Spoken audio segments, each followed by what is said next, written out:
Iacopo, what do we have in the glass? We have our Chianti Classico. It's the new release of Chianti Classico 2023. Oh. So 100% Sangiovese. That's clear. Made in a big cask for 16 months. Mm-hmm. And this is our main production in the winery. Mm-hmm. So I want to describe a little bit the vintage. Vintage was very problematic 2023 for the lot of rain in June, July. We lose a little bit, just to say a little bit of quantity, is around 70%. Oh. But the 30% is incredible. And this is a part of the 30%. So let's taste it, the 30%. Yeah. Mamma mia. It's dark, is intense, is fruity, is a body. It's beautiful. Is a really... What a pity, just 30%. All the last wine for me is the best, and this is for now is the best. Anyway, this is a very good wine to drink. Yeah, very nice. Wow, fantastic.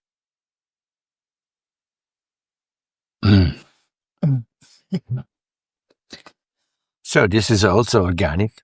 This is everything that we can do for make good wine. We do organic. Yeah. Work a lot in the soil.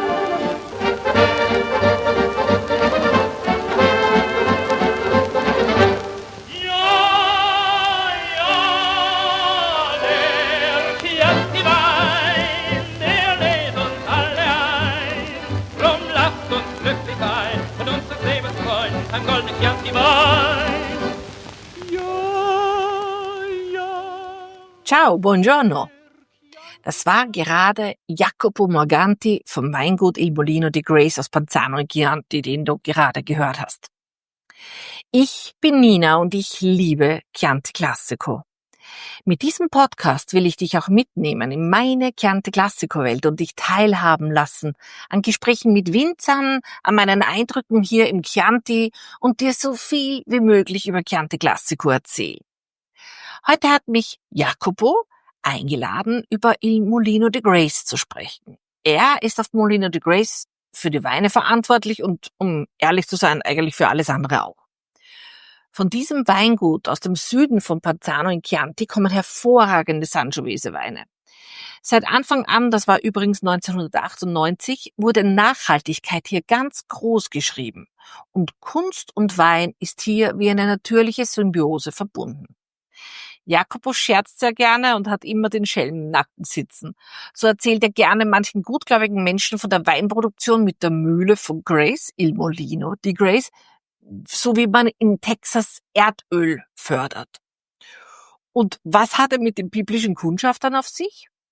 Lass uns am besten gleich gemeinsam eintauchen in die Welt von Il Molino di Grace, der Mühle von Grace. Und weil Iacopo leider kein Deutsch spricht, habe ich das Gespräch mit ihm in Englisch geführt. Buongiorno, Iacopo. Thank you for inviting me to do a new podcast show together. We are sitting here in a very, very special room for me. I love this room because it's the tasting room of the winery, and we're sitting surrounded by a very special art. We later on we'll talk about it, and it's a beautiful room. And the most beautiful thing is that we have a wall of glass looking into the aging cellar of Il Molino di Grace, which is really fantastic to look on and tasting your wines. It's one of the most beautiful tasting rooms, I think. Yes, thank you. So for the people who don't have this view, I can describe a little where we are. Yeah, and they can have the pictures, they can look on the pictures on my website. Yes, so. Of course. But we are in a big table, and this is the chestnut table. A chestnut table. As it come from Panzano, from the men who make an incredible job in Panzano. Yeah. So and we are sitting here in front of the barrique, in front of the big cask to the end. Yeah. And we have around us a lot of old bottles, and we are drinking the youngest best Chianti Classico. in town. I don't know in town, but It's very good. it's one of the best. Yeah, of course. When I think of Il Molino di Grace, the following 3 key facts come up to my mind. The winery is in the very southern part of Panzano. The grape bearers, which we can find here almost everywhere at the winery. We will later on talk about this sculpture. And on the bottles. Art in general has a huge role here in Molino di Grace. And when I think on Molino di Grace, I'm also thinking on you, Iacopo. So, thank you. And apart from these 3 key facts, the wines from Molino di Grace are one of the latest editions in my online shop. So let's have to take a closer look into the winery, the wines, and the people behind, which I always want to explain to my clients.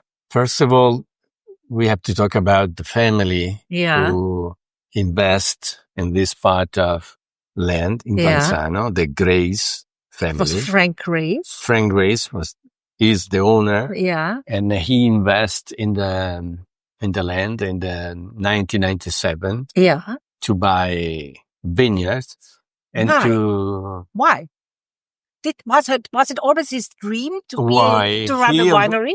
He arrived in Panzano from London because he lived in London the last 40 years. Yeah. And they arrived here just to like a tourist. Okay. They was here. They have a friends around this area. Okay. But they fall in love with the place. Yeah. And he found incredible house. And after a few months, they offer also some land around. And he decided to invest in the land and the wine.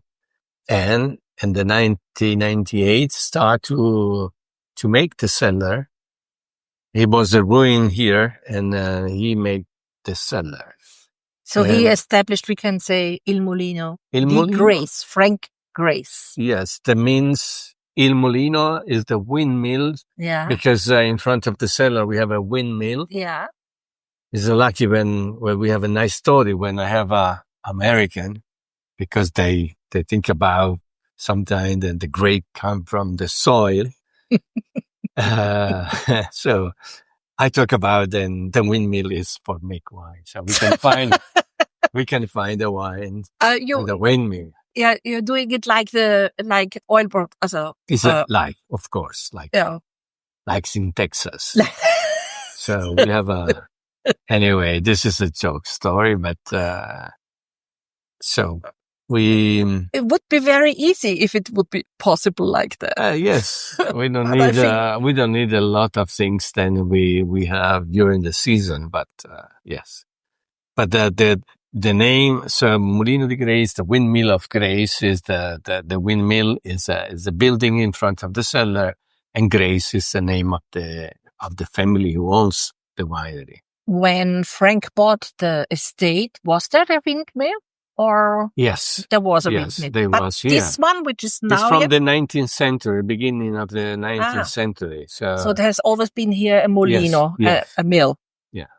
Okay, because of the situation of the wind situation here. Or here was the outside where we have the windmill is a point also in the old map. Yeah, where the wind is strong most of the time of the year. Interesting. So this is on the map of the wind map. So it's not only the new new energy. It has been old, vecchi. Yeah, it's not the new energy, but it's something that is here from 150 years. When Frank bought the winery, it was wine also here, or did he plant it?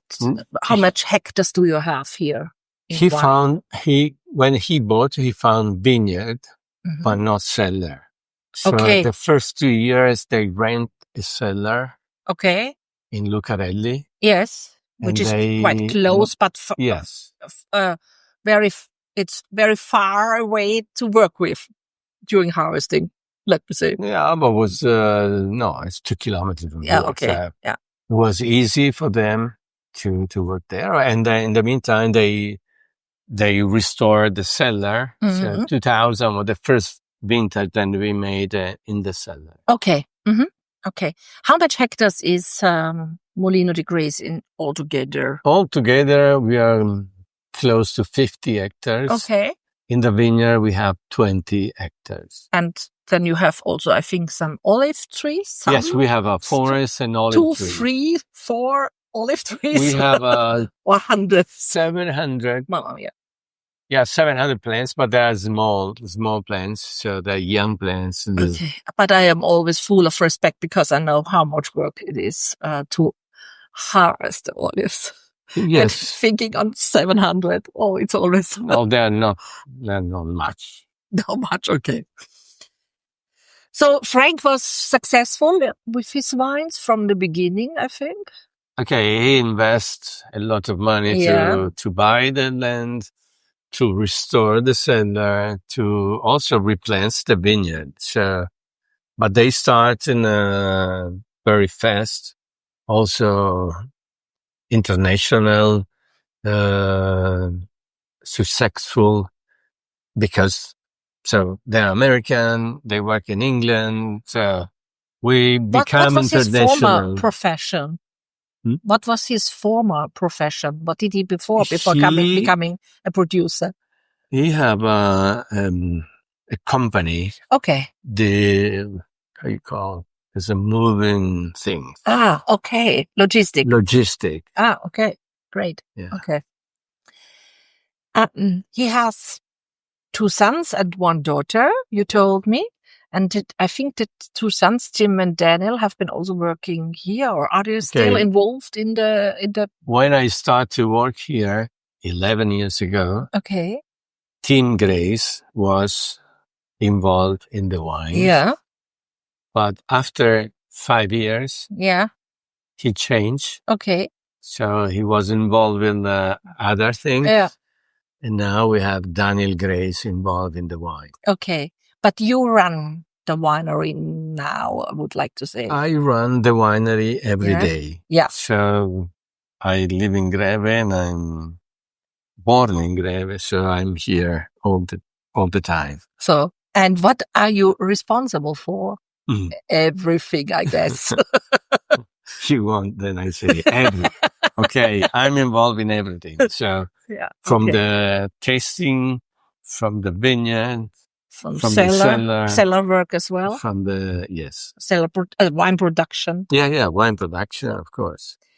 So, as I mentioned before, this is in the very southern part. We are here in the very southern part of Panzano. Driving from Panzano towards Rada in Chianti, you're passing always Molino di Grace, so you can have a look on it. How much is the altitude here of the winery and the vineyards? Okay, the cellar where we are right now is 350 meters. Yeah. And our top wine in altitude is 400 meters. Wow, okay. So 350 to 400. And what's the exposition of the vineyards? We have a southwest. Oh, perfect. Position. Yes, we are looking from Panzano to Radda, so it's the south, and then we have part also in the west. I guess when Frank bought the winery or the estate, you mentioned that there have been vineyards, but I think not all 20 hectares. So what is it? Probably. Or how old are the vineyards? No, how can you describe? We have the older vineyard is around 35 years. We never replant. Okay. And probably they have also a little bit more. So to the end of the 1970, probably. And all the rest, we replant around 15 hectares. Okay. Yeah, we replant with mostly is a Sangiovese. Yeah. Yeah. And how old are they? The 15 hectares? What about? Yeah, we start to replant when they bought the vineyard, and we start in 1998 Yeah. to Okay. replant, and then we finish 2017. Oh. The last vintage, Okay. the last vineyard, and So we replant. Let me see a nice collection. Yeah. The type of soil in the different vineyards has been receiving increasing attention in recent years and decades. So in the last years, we talk more and more about the soil of the vineyard. Can you explain us a little bit about the soil we can find here in your vineyards? Our soil is similar to all the rest of the Panzano winery. Yeah. Because we are on the line of the hill, then arrive from Mercatale, Panzano and Chianti, and go direction Volpaia. So all this situation here about soil is a mix of Pietraforte, which is typical for Panzano. Is typical from Panzano, Pietraforte. Then we have Macigno, is also a hard stone. More sandy? It's a hard stone. It's more primitive stone. Yeah. It's very hard to broken. And this is the same stone then in Florence they make the old building. Then we have, of course, we have Galestro. Yeah. And the clay. And to the end, we have a little bit of Alberese, but just in a few parts of our property. So you have a very nice mix as well. Yes, Panzano, the particularity, not only for the Molino di Grace, but from Panzano, is the particularity of the soil and the altitude and the exposition. When you have to make a good wine, you need the three things: exposition, soil, and altitude. And good people behind. Okay, this is a part of the 20%. You are organic. You produce organic wine here. Since when are you organic? Not only certified working. No, we are organic from 2010. Okay. This is what they told me because I started to work here in 2014 when we become certification of organic. Yeah, so we work with copper and sulfur and a lot of things we do by hand. So yeah. What does it mean in the daily working in the vineyards? Okay, you said copper and sulfur, but what does it mean for the soil? For how do you prepare it in a special way, or is it the same like in conventional? No,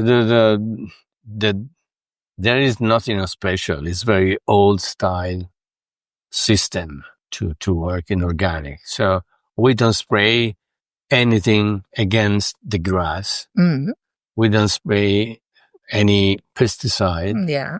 So the grass we cut for the animals, then the disturb the butterflies. We work with sexual confusion, or we try to work in a different system, but we don't spray.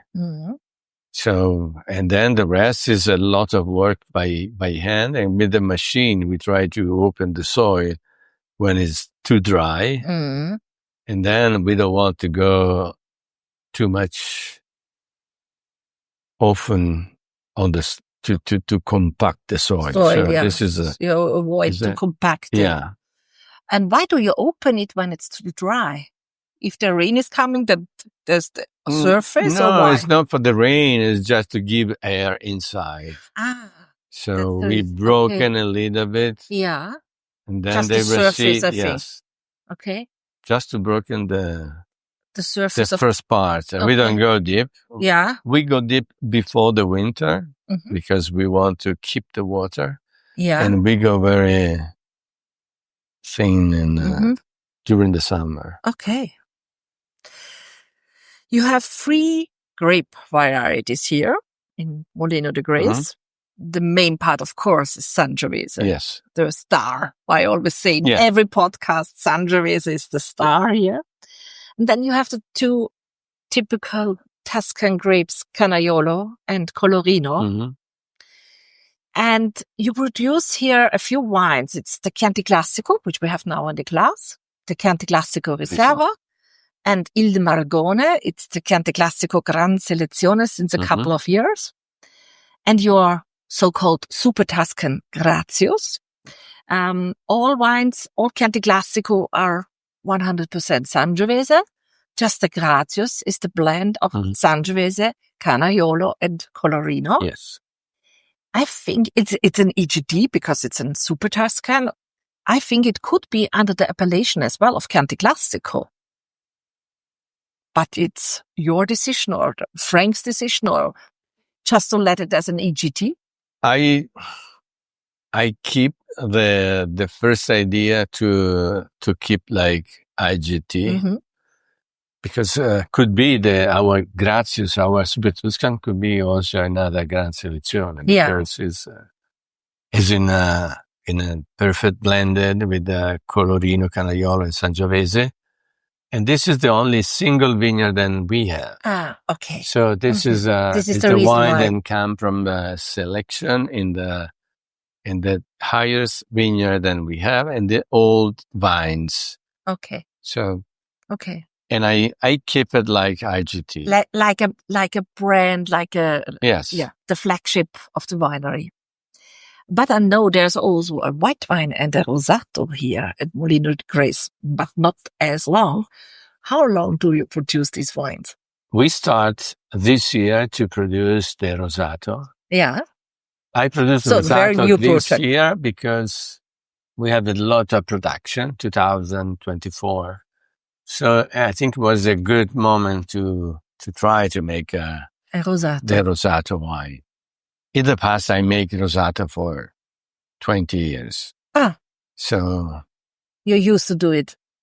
So I know how was the idea to make a rosato. Right now, the rosato is very light.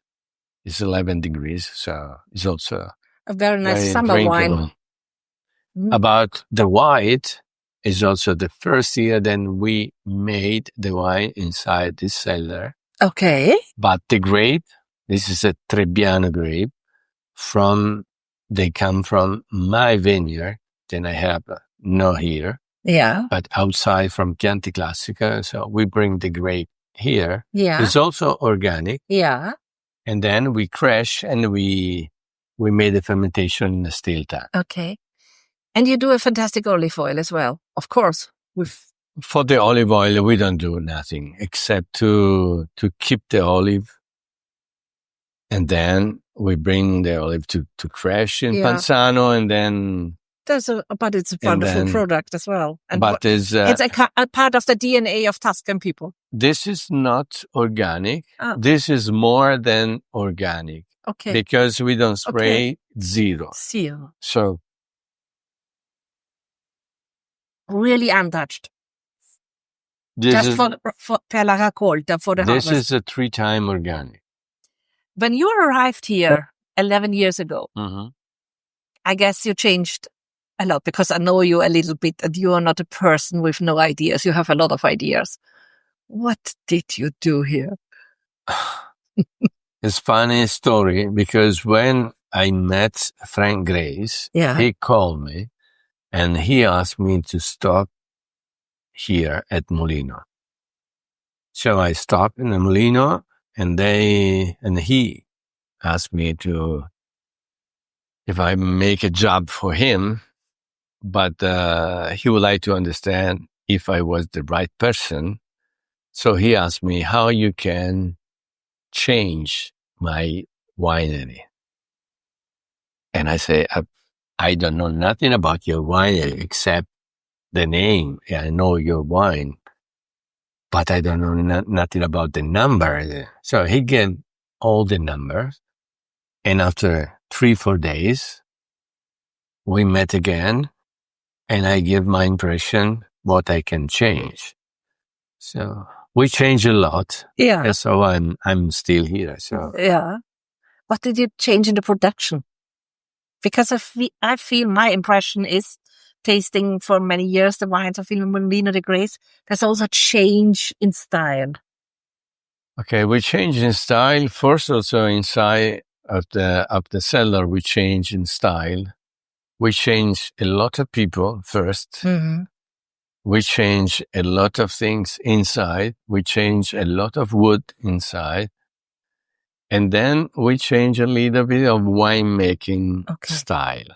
So really the basic. The basic, yeah, because I introduced the clarification. Yeah. And in the past, they don't have. Yeah. They used to make wine unfiltered, and I make clarification after time in the barrels. And more details in cleaning and everything about. So really to keep the know-how. quality. You put a lot of know-how as well. I put my experience. I was, when I arrived, 20 years of experience in another winery. And so another famous winery. In another famous winery. And also the other winery was owned from a German owner.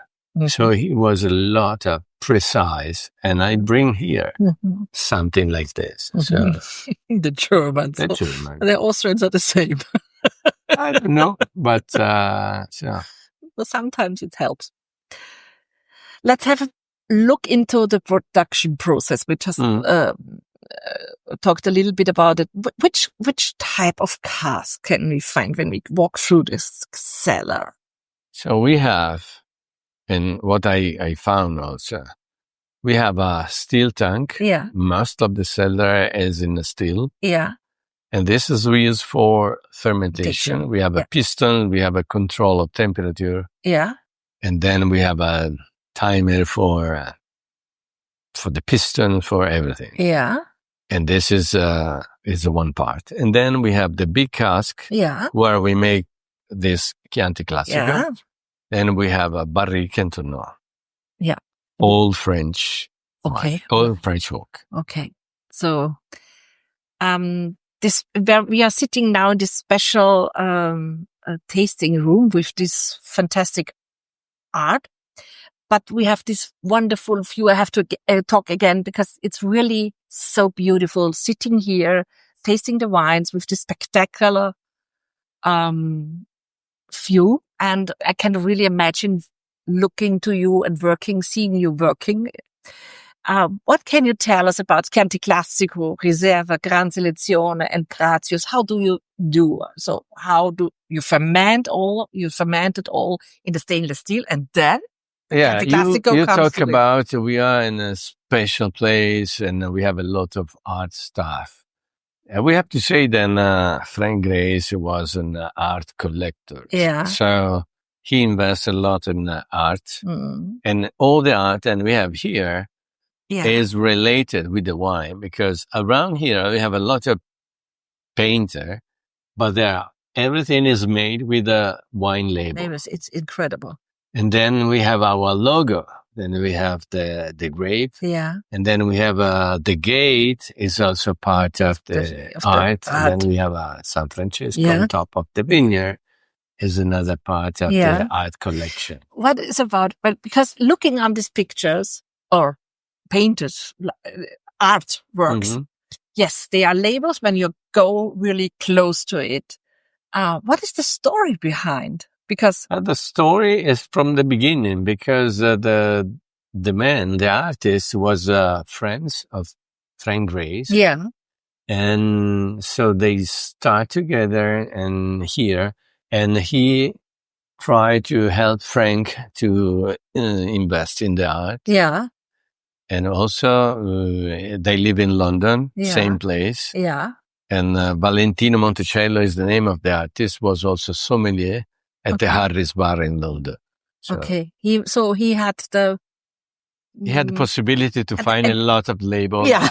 Also, old vintage. Okay, and with these labels, he cut this label and... Yeah, he created... Put them again together to... He create like a collage with a label to make a different story. Over there we have Venice. Here we have the studio in London, and we have the George Club. Here we have the logo of Greve and the cellar and the windmill. So it's fascinating because looking close, you can really, oh yes, this wine and that wine. Going a few steps behind, you can't see it anymore. That these are originally wine labels. It's really fascinating. It is really worth to book a tasting tour here at Molino de Grace to see that in. And then I want to go back to your request when you talk about what we do when we have fermentation here. So we try to select, we start from the top wine. So we select the Gran Selezione. This is our first selection, is in the vineyard. And then we bring down here and we make the fermentation separate respect to the Chianti Classico. So we go step by step. So Gran Selezione first. Then we go to Riserva. And to the end, we take the grape from Chianti Classico. For the Gratius, it's a single vineyard, so we go there, we select 50 hectolitri or 50 quintali of grape. And then we have a separate fermentation, fermentation in wood. We have a troncoconic tank. We make fermentation there. And for the Gratius. For the Gratius. All the rest we make in a steel tank. Yes. And then the Chianti Classico goes into the botte, into the yes, and then the Chianti Classico in the big casks, the botti, and the Riserva and the Gran Selezione go in the barrique and tonneau. Yes, for the aging time. The aging time depends, but normally 18 months for the Riserva and 2 years for the Gran Selezione. And then you bottle it and let it in the cellar, or yes, we have everything inside here. So we have a bottling machine. Yeah. We bottle in here and we storage, and we are waiting before it is released. Before, yes. Yeah, a little bit also in the bottle, because the refining in the bottle I always appreciate. Yeah, for the Gran Selezione we need minimum 6 months before to go on the market. For the Riserva we need 3 months, and for the Chianti Classico we need 1 month. Yeah. This is the legal rules of the rules.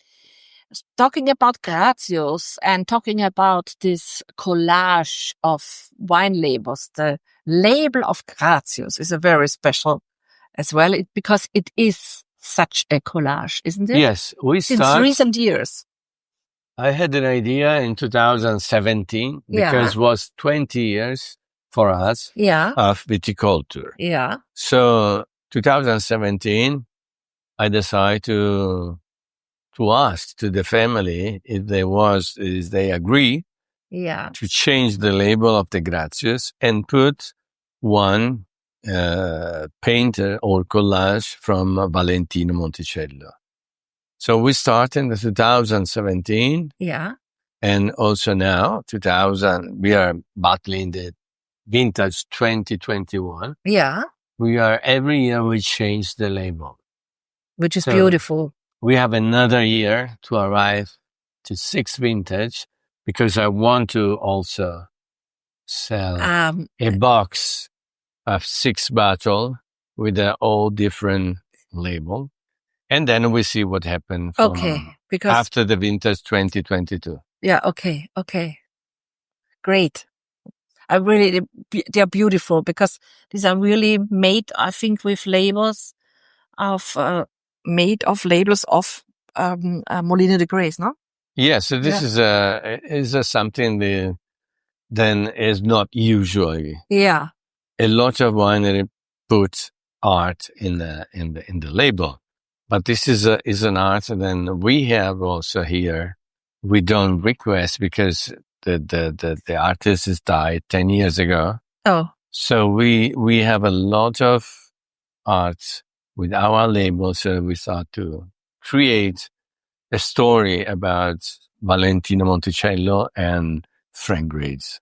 So let's stay at art now for our listeners, because we mentioned art is very important for Frank as well. He invested a lot. The grape bearers we have been talking is the logo of Molino de Grace, but it's not only the logo. It's also a sculpture here directly in front of the wine shop. It's originally comes from the Old Testament. Yeah. It is, and you can really see it here almost everywhere. It is done by Sylvester Anthony. Mm-hmm. It is made of steel, a steel sculpture with grapes made of blue and gold-plated glass, which are the grape. I have a very special story for that because I'm always, when I saw the first time this sculpture, and you have it also on the gate, when I saw this the first time, I was pushed back into my childhood because the coat of arms of my mother's hometown features these grape bearers as well. And so for me, it's really funny. My grandfather called it always the Kundschafter because grape bearers, perhaps I have to explain it in German. It's the Traubenträger. Explorer. And the Kundschafter are the scouts. My grandfather called them always the Kundschafter, the scouts of the city. And it's really funny that I see it here as well, passing Molino de Grace or coming to you. It is really funny for me that this is a connection to my childhood as well. Yes, this is the story of Frank Grace then to the end, no? Because he arrived like the two explorers and Moses sent in the promised land, and they go back with the grape. They found this fantastic land. Yeah, and this is could be a similar story of Frank. And he arrived from London to Panzano, and he go back not with the grape but with the winery. So it was something, and also with a lot of grapes. A lot of grapes, but ideally was kind of similar story because he arrived here in Tuscany, in Panzano, but not with the idea to invest in the wine. Yeah. But then after probably a week, then he was here. He was in love with the natural place. And then he had possibility also to invest in the vineyard, and he go back with that. So Frank let this sculpture do for Molino de Grace. He engaged this artist to do it for Molino de Grace. Was it his idea to do this grape bearers, or was it an idea or an interaction between the artist and him? I think so. He gave a request to make a logo to a few artists. Mm-hmm. And of course, he bought the arts that they made. But Sylvester Anthony find a focus on the two explorers and the grape, and he found like a good logo and good story for him. So this is that's a very nice idea. This was was a nice approach, and it's also incredible because we have a lot of art stuff outside, inside, in the vineyard. In the vineyard. In the vineyard. My favorite one is San Francesco in the vineyard. Yeah. We call San Francesco delle Vigne. Okay. Because it's our protector. Yeah. This is a San Francesco d'Assisi. Yeah. And the sculptor is a guy from here, from Greve, from Lamole. Okay. Sandro Granucci is the name of the sculptor. This is a bronze sculptor. It's 6 meters higher, and he have two open hands. In one have the moon, and the other have the sun. So it's our protector. Isn't San Francesco also the patron saint of the animals? Or? Yes. The nature. Yes. The nature. So it is really, he's looking on. He's looking on the spot or on the region. Yeah. Or yeah, He estate. looking our vineyard. Yeah. He looking the vineyard, the cellar, and it's very beautiful because you see the hills, the soft hills covered with the vineyards, and in the middle stands this very high, I think. it's a 6 meters. Wow, 6 meter high Yeah.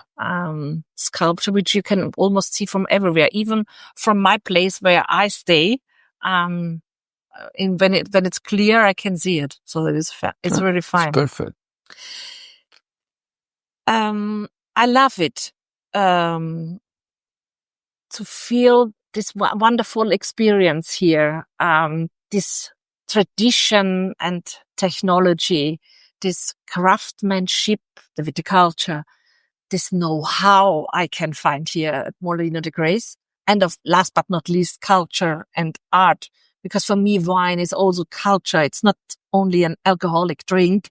It's a culture. And I think for Tuscany especially, it is part of life since many, let me see, perhaps since thousands of years. All that come together here to create wonderful products, the wines of Molino de Grace, which in turn are ambassadors around the world for Chianti Classico, for Panzano in Chianti, and especially, of course, for Il Molino de Grace and the people behind. So, grazie, Iacopo, for your time. I enjoyed a lot talking with you, like always. Thank you for this wine. Let's have another sip together. And for the next time, I would like to see. Thank you, too. This was my first podcast. Oh, perfect. So, I don't know, but I did it perfectly. No. I hope everything was clear. No, it was perfect. Like this wine. Podcast is just a talk, which is recorded. Yeah. Yeah. So. Salute. A Molino de Grace, a Chianti Classico. Ich hoffe, Iacopo konnte dir ein wenig Einblick in seine Welt bei Il Molino de Grace, bei seinem allerersten Podcast geben. Iacopo ist sehr stolz auf das, was er auf Il Molino de Grace erreicht hat, auch wenn er das nicht so direkt zugeben würde. Ich bin immer wieder beeindruckt von der Kunst und der unheimlich natürlichen Symbiose dieser Kunst und der Natur auf Molino de Grace. Man spürt, dass diese Kunst für dort geschaffen wurde. Alles in allem super sehenswert, wie ich finde. Das kannst auch du, wenn du möchtest. Du kannst eine Tour bei Molino de Grace buchen, wenn du mal in der Gegend sein solltest. Und dann hast du einen weiteren fantastischen Einblick in dieses Schmuckstück vom Weingut in Panzano in Chianti. Einen Link dazu findest du in den Shownotes. Das kennst du ja. Wenn du mehr von diesen besonderen Kunstwerken aus Weinetiketten sehen möchtest, dann empfehle ich dir die Website von Valentino Monticello. Auch diesen Link packe ich dir in die Shownotes. Ich sage nochmals herzlichen Dank an Iacopo für seine Zeit und für seinen Enthusiasmus und uns in seine Welt mitzunehmen. Und all das, damit du hoffentlich eine gute Zeit hattest, diese Episode zu hören. Danke auch für deine Aufmerksamkeit. Ich weiß mir das sehr zu schätzen. Wenn dir mein Podcast gefällt, dann freue ich mich, wenn du den Abo-Button klickst. Danke schon mal vorab dafür. Wie immer hoffe ich, dass ich dich auch heute mitnehmen konnte in meine Chianti Classico Welt, denn das ist meine Passion, mein Auftrag. So fühle ich es zumindest. Ich sag Tschüss, bis zum nächsten Mal. Ciao, ciao, a presto.